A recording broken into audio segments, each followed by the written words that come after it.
सभी सम्मानित विद्वान जनों को मेरा सादर प्रणाम। जय श्री राम। मेरा नाम रंजीत पाल है और मैं गुरु गोविंद सिंह नगर से गोविंद नगर बस्ती में निवास करता हूँ। और आज मैं विश्व की श्रेष्ठ संस्कृति हिंदू विषय पर अपने विचार आपके सामने प्रस्तुत करने जा रहा हूँ। और मैं अपने इस विषय को प्रश्नों की श्रृंखला के साथ आपको समझाने का या बताने का प्रयास करूँगा। सबसे पहला प्रश्न आता है कि संस्कृति से क्या अभिप्राय है, संस्कृति होती क्या है। तो मानव जीवन के धार्मिक, दार्शनिक, कलात्मक, नीतिगत, विषयक और रीति रिवाज, खान पान आदि के संगम को संस्कृति कहते हैं। अब मैं इसको सरल शब्दों में आपको और बताऊं तो संस्कृति एक ऐसा पर्यावरण है जिसमें रहकर कोई व्यक्ति सामाजिक प्राणी बन पाता है। और अब दूसरा प्रश्न आता है कि हिंदू शब्द हमें कहाँ से प्राप्त हुआ या कहाँ से मिला। इस विषय पर हमारे अलग अलग विद्वानों ने अपने अपने मत दिए हैं। पहला मत आता है कि हिंदू शब्द हमें सिंधु नदी के द्वारा मिला, सिंधु नाम से मिला। अब इसका मुख्य कारण रहा कि ईरान के लोगों ने सा का उच्चारण से वो हा का उच्चारण करते थे, इसीलिए उन्होंने सिंधु नदी के किनारे बसने वाले लोगों को हिंदू कहकर पुकारना शुरू करा। दूसरा मत आता है कि ये शब्द हमें हिमालय के ही और इंदु के दू से मिलकर एक मिश्रण से हिंदू शब्द मिला।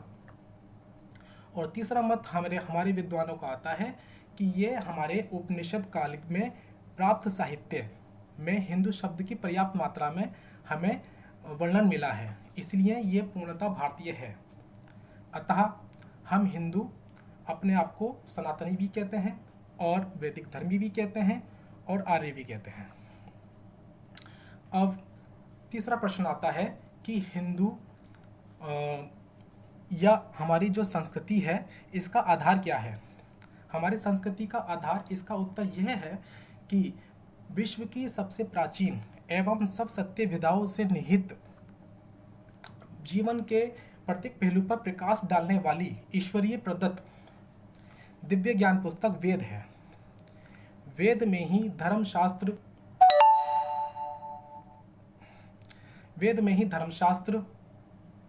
राजनीतिक शास्त्र, कृषि शास्त्र, समाज शास्त्र, खगोल शास्त्र, रसायन शास्त्र, भौतिक शास्त्र और आयुर्वेद, शिल्प कला और गणित सभी विषयों पर संपूर्ण ज्ञान निहित है।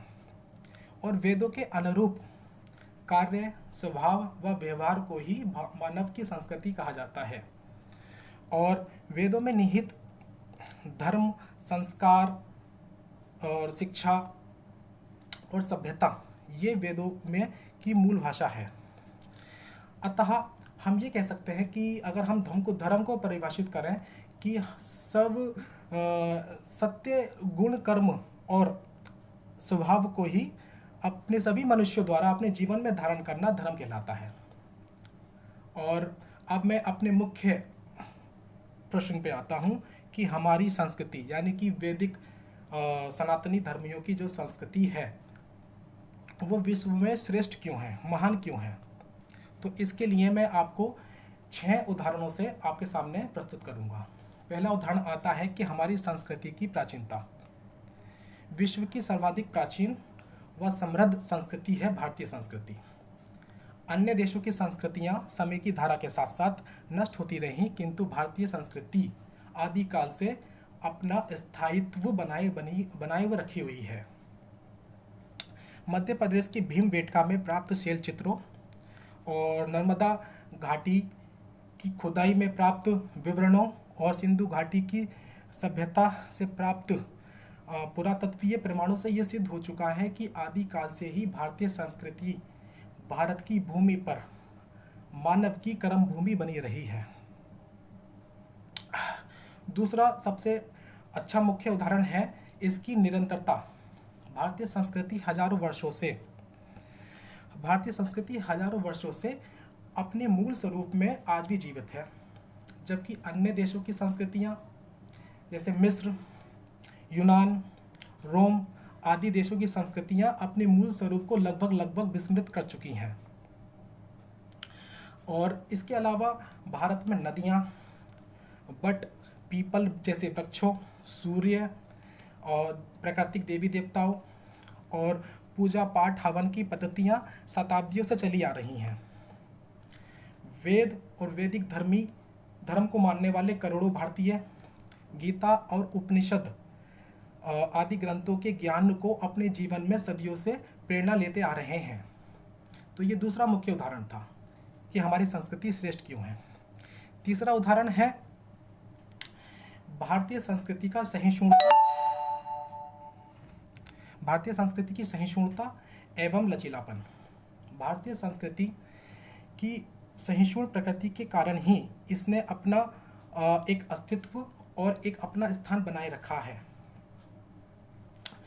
और किसी भी अन्य धर्म में इतनी सहनशीलता नहीं है जितनी कि हमारी भारतीय संस्कृति में है।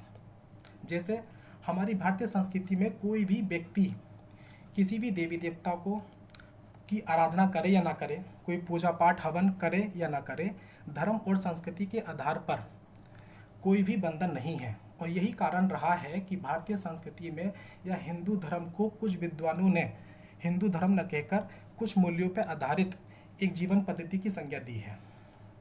चौथा मुख्य कारण है या उदाहरण है भारतीय संस्कृति में आध्यात्मिकता और भौतिकता के बीच संबंध। भारत की संस्कृति में आश्रम व्यवस्था के साथ धर्म अर्थ और काम और मोक्ष जैसे 4 पुरुषार्थों का विशिष्ट स्थान रहा है। इन्हीं 4 पुरुषार्थों से आध्यात्मिकता का संगम भौतिकता से हुआ और इसी संगम से मनुष्य का जीवन सुखी बनाए रखने के लिए अलग अलग माध्यम मिले जो कि किसी अन्य संस्कृति में नहीं है। जैसे कि संगीत, साहित्य और बाकी संगीत, साहित्य और कला और की सारी संपूर्ण विधाओं से को हम एक सरलता से समझाया जा सकता है। अब 5वां इसका मुख्य उदाहरण है ग्रहणशीलता। भारत की सहिष्णुता और उदारता के कारण ही ग्रहणशीलता का पनपने का एक अवसर प्राप्त हुआ, जिसका पहला मुख्य उदाहरण यह है कि भारत में बाहर से आए शक, हूण और यूनान व कुषाण जैसी प्रजातियां भारत की संस्कृति में ढलकर या मिलकर या रहने देने से अपनी संस्कृति या अपनी पहचान खो बैठे।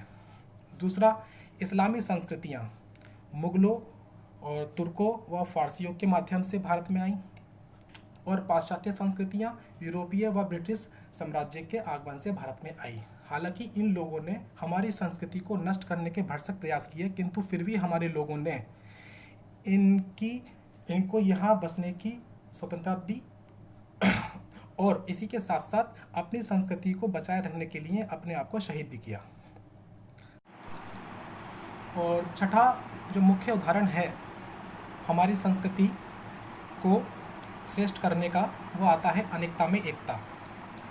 एक और हिमालय जो कि सदियों से भारत के गौरव का प्रतीक बना रहा और दूसरी तरफ गंगा, यमुना व नर्मदा जैसी महान नदियों की स्तुति हमारे भारत में सदियों से होती आ रही है।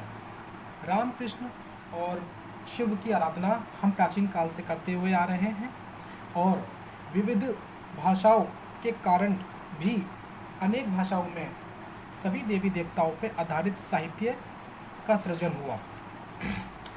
पूर्व से पश्चिम तक, उत्तर से दक्षिण तक जन्म, विवाह और मृत्यु के संस्कार एक समान ही हैं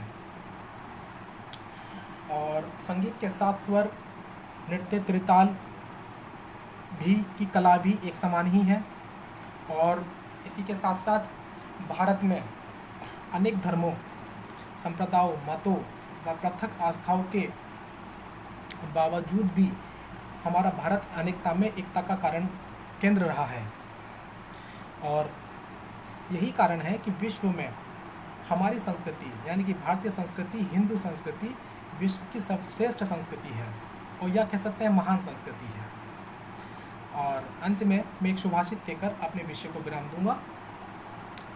बिगड़ी बात बने नहीं, लाख करे किन कोय, रही मन बिगड़े दूध को, मथे न माखन होए।